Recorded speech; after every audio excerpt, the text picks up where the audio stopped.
Chapter 9. Resilience and Wabi-Sabi. How to face life's challenges without letting stress and worry age you. What is resilience? One thing that everyone with a clearly defined Ikigai has in common is that they pursue their passion no matter what. They never give up, even when the cards seem stacked against them or they face one hurdle after another. We're talking about resilience, a concept that's become influential among psychologists. But resilience isn't just the ability to persevere. As we'll hear in this chapter, it's also an outlook we can cultivate to stay focused on the important things in life, rather than what is most urgent, and keep ourselves from being carried away by negative emotions. In the final section of the chapter, we'll explore techniques that go beyond resilience to cultivate anti-fragility. Sooner or later, we all have to face difficult moments, and the way we do this can make a huge difference to our quality of life. Proper training for our mind, body, and emotional resilience is essential for confronting life's ups and downs. Nana Korobiaoki. Fall 7 times. Rise 8. Japanese proverb. Resilience is our ability to deal with setbacks. The more resilient we are, the easier it will be to pick ourselves up and get back to what gives meaning to our lives. Resilient people know how to stay focused on their objectives, on what matters, without giving in to discouragement. Their flexibility is the source of their strength. They know how to adapt to change and to reversals of fortune. They concentrate on the things they can control and don't worry about those they can't. In the words of the famous Serenity Prayer by Reinhold Niebuhr, God, give us grace to accept with serenity the things that cannot be changed, courage to change the things which should be changed, and the wisdom to distinguish the one from the other. Emotional resilience through Buddhism and Stoicism. Siddhartha Gautama, Buddha, was born a prince of Kapilavastu, Nepal, and grew up in a palace, surrounded by riches. At 16, he married and had a child. Not satisfied by his family's wealth, at 29, he decided to try a different lifestyle and ran away from the palace to live as an ascetic. But it wasn't asceticism that he was looking for. It didn't offer the happiness and well-being he sought. Neither wealth nor extreme asceticism worked for him. He realized that a wise person should not ignore life's pleasures. A wise person can live with these pleasures, but should always remain conscious of how easy it is to be enslaved by them. Zeno of Citium began his studies with the Cynics. The Cynics also led ascetic lives, leaving behind all earthly pleasures. They lived in the street, and the only thing they owned was the clothing on their backs. Seeing that cynicism did not give him a sense of well-being, Zeno abandoned its teachings to found the school of Stoicism, which centers on the idea that there is nothing wrong with enjoying life's pleasures as long as they do not take control of your life as you enjoy them. You have to be prepared for those pleasures to disappear. The goal is not to eliminate all feelings and pleasures from our lives, as in cynicism, but to eliminate negative emotions. Since their inception, one of the objectives of both Buddhism and Stoicism has been to control pleasure, emotions, and desires. Though the philosophies are very different, both aim to curb our ego and control our negative emotions. Both Stoicism and Buddhism are, at their roots, methods for practicing well-being. According to Stoicism, our pleasures and desires are not the problem. We can enjoy them as long as they don't take control of us. The Stoics viewed those who were able to control their emotions as virtuous. What's the worst thing that could happen? We finally land our dream job, but after a little while we're already hunting for a better one. We win the lottery and buy a nice car, but then decide we can't live without a sailboat. We finally win the heart of the man or woman we've been pining for, and suddenly we find we have a wandering eye. People can be insatiable. The Stoics believe that these kinds of desires and ambitions are not worth pursuing. The objective of the virtuous person is to reach a state of tranquility, apatheia, the absence of negative feelings such as anxiety, fear, shame, vanity, and anger, and the presence of positive feelings such as happiness, love, serenity, and gratitude. In order to keep their minds virtuous, the Stoics practiced something like negative visualization. They imagined the worst thing that could happen in order to be prepared if certain privileges and pleasures were taken from them. To practice negative visualization, we have to reflect on negative events, but without worrying about them. Seneca, one of the richest men in ancient Rome, lived a life of luxury, but was, nonetheless, an active Stoic. He recommended practicing negative visualization every night before falling asleep. In fact, he not only imagined these negative situations, he actually put them into practice. For example, by living for a week without servants, or the food and drink he was used to as a wealthy man. As a result, he was able to answer the question, "What's the worst thing that could happen?" Meditating for healthier emotions. In addition to negative visualization and not giving in to negative emotions, another central tenet of Stoicism is knowing what we can control and what we can't, as we see in the Serenity Prayer. Worrying about things that are beyond our control accomplishes nothing. We should have a clear sense of what we can change and what we can't, which in turn will allow us to resist giving in to negative emotions.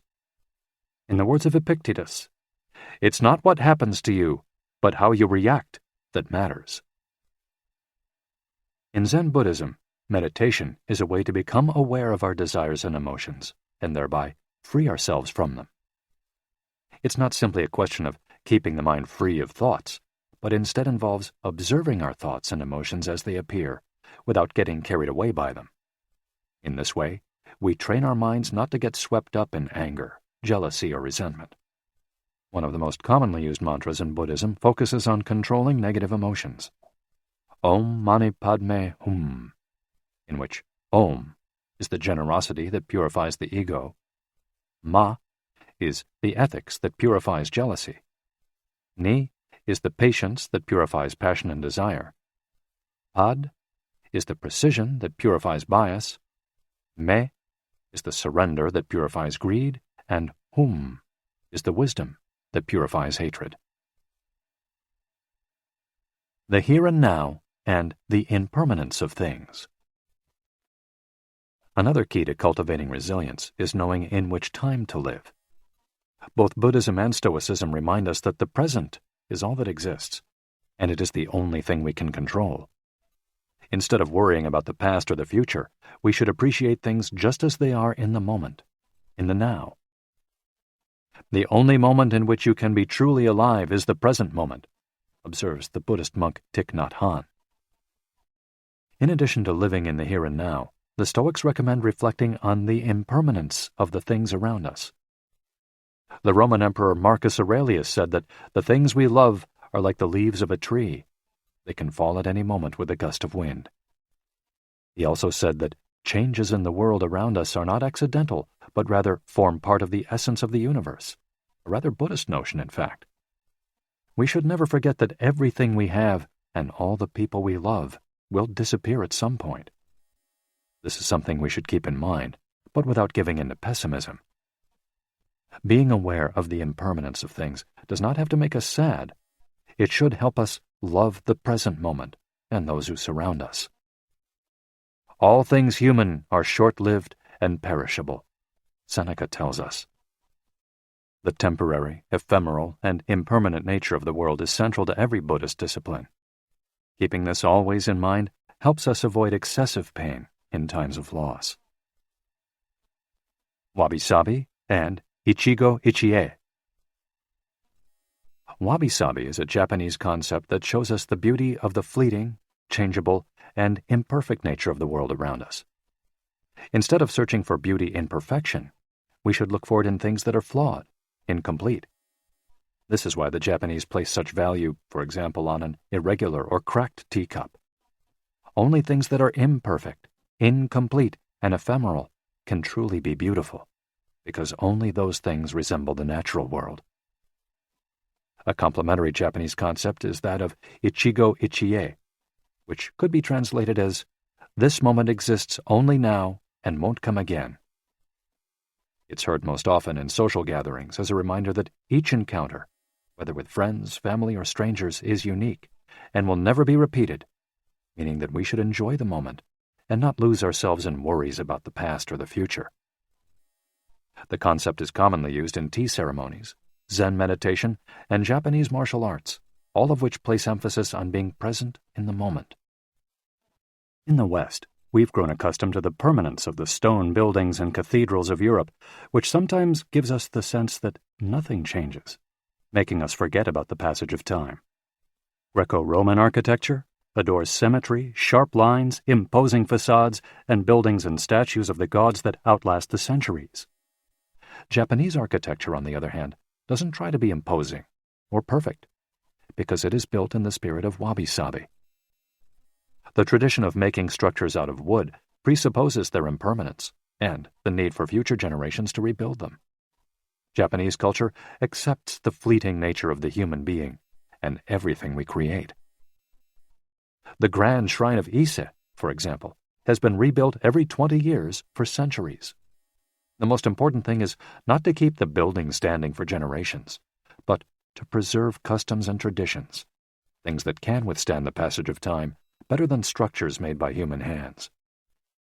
The key is to accept that there are certain things over which we have no control, like the passage of time and the ephemeral nature of the world around us.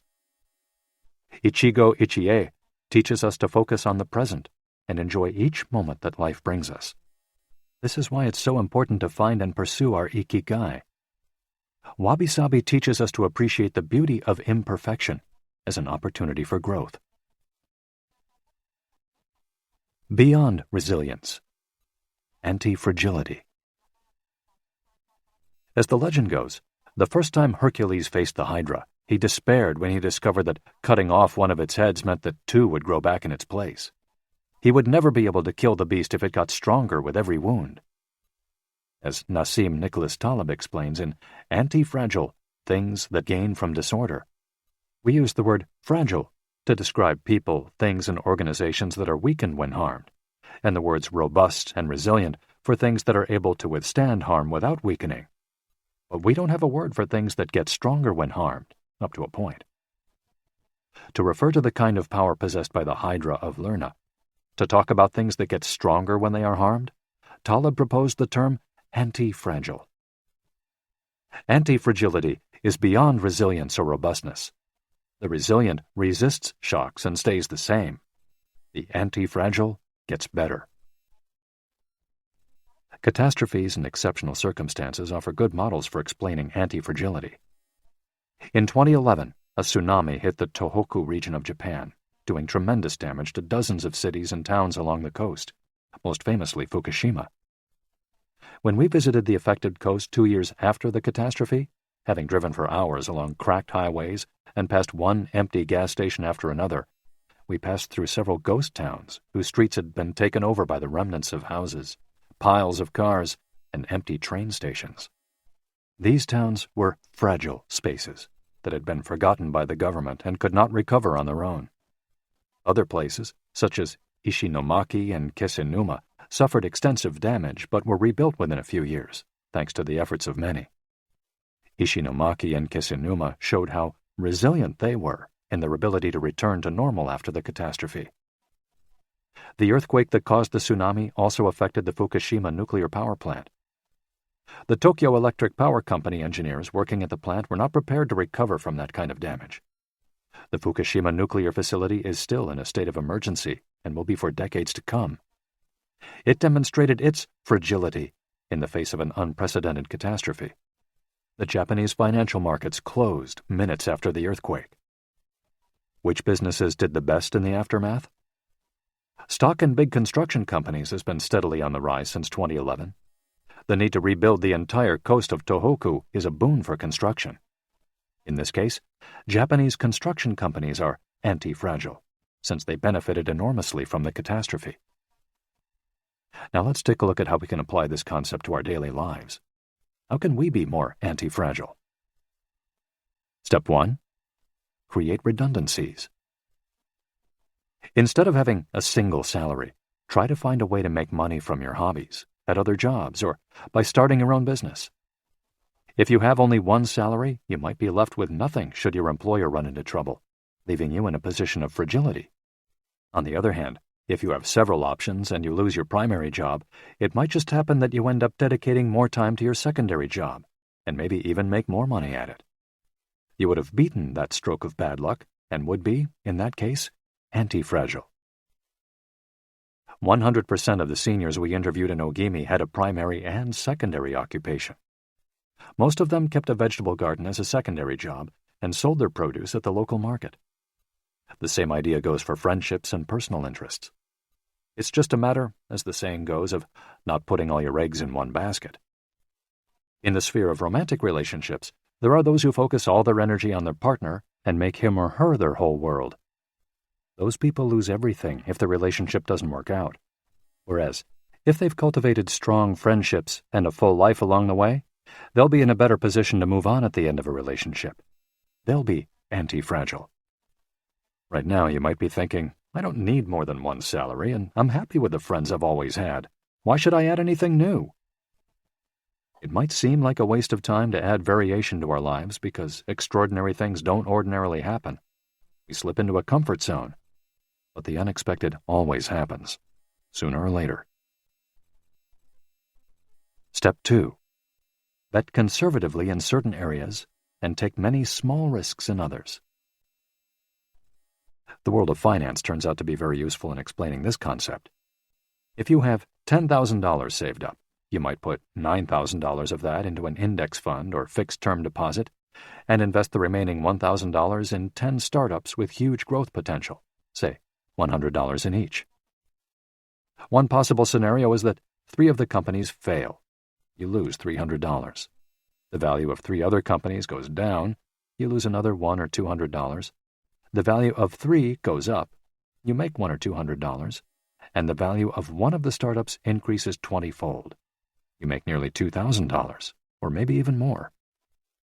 You still make money, even if 3 of the businesses go completely belly up. You've benefited from the damage, just like the Hydra. The key to becoming anti-fragile is taking on small risks that might lead to great reward without exposing ourselves to dangers that might sink us, such as investing $10,000 in a fund of questionable reputation that we saw advertised in the newspaper. Step 3. Get rid of the things that make you fragile. We're taking the negative route for this exercise. Ask yourself, what makes me fragile? Certain people, things, and habits generate losses for us and make us vulnerable. Who and what are they? When we make our New Year's resolutions, we tend to emphasize adding new challenges to our lives. It's great to have this kind of objective, but setting good riddance goals can have an even bigger impact. For example, stop snacking between meals. Eat sweets only once a week. Gradually pay off all debt. Avoid spending time with toxic people. Avoid spending time doing things we don't enjoy simply because we feel obligated to do them. Spend no more than 20 minutes on Facebook each day. To build resilience into our lives, we shouldn't fear adversity because each setback is an opportunity for growth. If we adopt an anti-fragile attitude, we'll find a way to get stronger with every blow, refining our lifestyle and staying focused on our Ikigai. Taking a hit or two can be viewed as either a misfortune or an experience that we can apply to all areas of our lives as we continually make corrections and set new and better goals. As Taleb writes in Anti-Fragile, we need randomness, mess, adventures, uncertainty, self-discovery, hear traumatic episodes, all these things that make life worth living. We encourage those interested in the concept of anti-fragility to read Nassim Nicholas Taleb's Anti-Fragile. Life is pure imperfection, as the philosophy of wabi-sabi teaches us, and the passage of time shows us that everything is fleeting. But if you have a clear sense of your Ikigai, each moment will hold so many possibilities that it will seem almost like an eternity.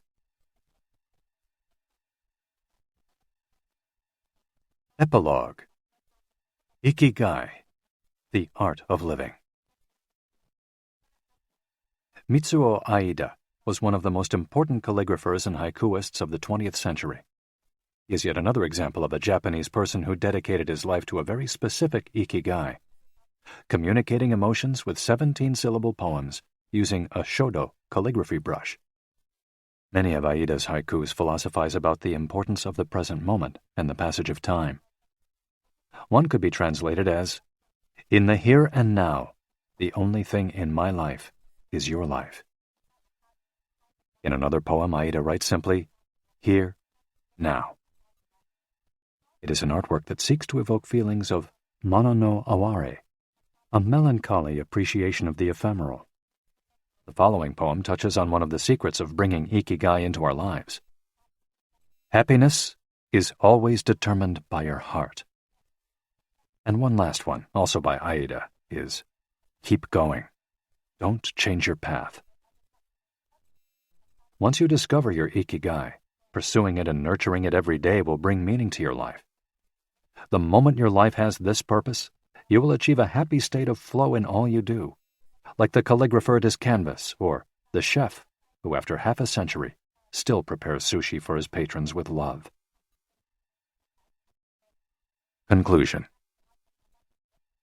Our Ikigai is different for all of us, but one thing we have in common is that we're all searching for meaning.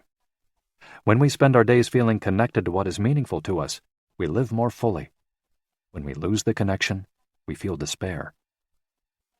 Modern life estranges us more and more from our true nature, making it very easy for us to lead lives lacking in meaning. Powerful forces and incentives, money, power, attention, success, distract us on a daily basis. Don't let them take over your life. Our intuition and curiosity are very powerful internal compasses to help us connect with our Ikigai. Follow those things you enjoy and get away from or change those you dislike. Be led by your curiosity and keep busy by doing things that fill you with meaning and happiness. It doesn't need to be a big thing. We might find meaning in being good parents or in helping our neighbors. There is no perfect strategy to connecting with our Ikigai. But what we've learned from the Okinawans is that we should not worry too much about finding it. Life is not a problem to be solved. Just remember to have something that keeps you busy doing what you love while being surrounded by the people who love you. The 10 Rules of Ikigai. We'll conclude this journey with 10 rules we've distilled from the wisdom of the long-lived residents of Ogimi. 1. Stay active. Don't retire. Those who give up the things they love doing and do well lose their purpose in life. That's why it's so important to keep doing things of value, making progress, bringing beauty or utility to others, helping out, and shaping the world around you, even after your official professional activity has ended. 2. Take it slow. Being in a hurry is inversely proportional to quality of life. As the old saying goes, walk slowly and you'll go far. When we leave urgency behind, life and time take on new meaning. 3. Don't fill your stomach. Less is more when it comes to eating for long life, too. According to the 80% rule, in order to stay healthier longer, we should eat a little less than our hunger demands, instead of stuffing ourselves. 4. Surround yourself with good friends. Friends are the best medicine.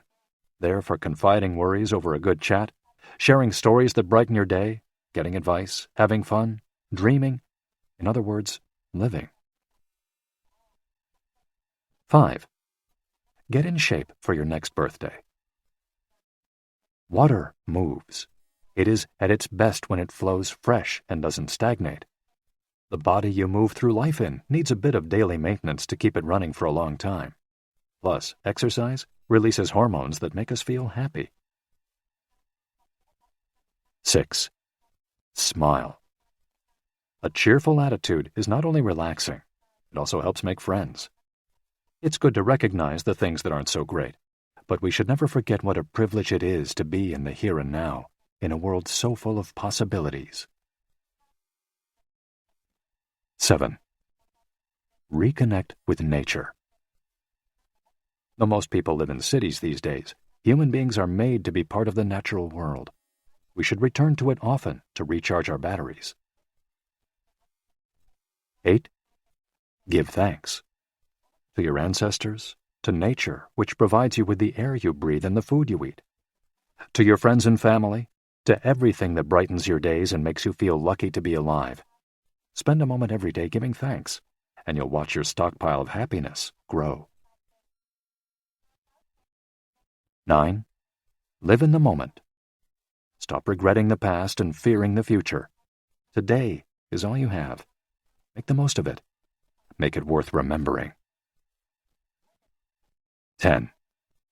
Follow your Ikigai. There is a passion inside you, a unique talent that gives meaning to your days and drives you to share the very best of yourself until the very end. If you don't know what your Ikigai is yet, as Viktor Frankl says, your mission is to discover it. The authors of this audiobook wish you a long, happy, and purposeful life. Thank you for joining us. Hector Garcia and Francesc Miralles. You've been listening to Ikigai, The Japanese Secret to a Long and Happy Life by Hector Garcia and Francesc Miralles, narrated by Walter Dixon. If you've enjoyed this audiobook and this performance, then please visit our website, gildanmedia.com. That's GILDANMEDIA.com, where you'll find a wide selection of titles in business and finance, personal development, psychology, and much, much more. And thank you for being a Gildan audio listener.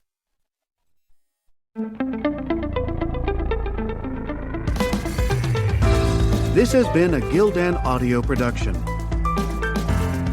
For more affordable, mind-enriching programs, visit our website at gildanmedia.com.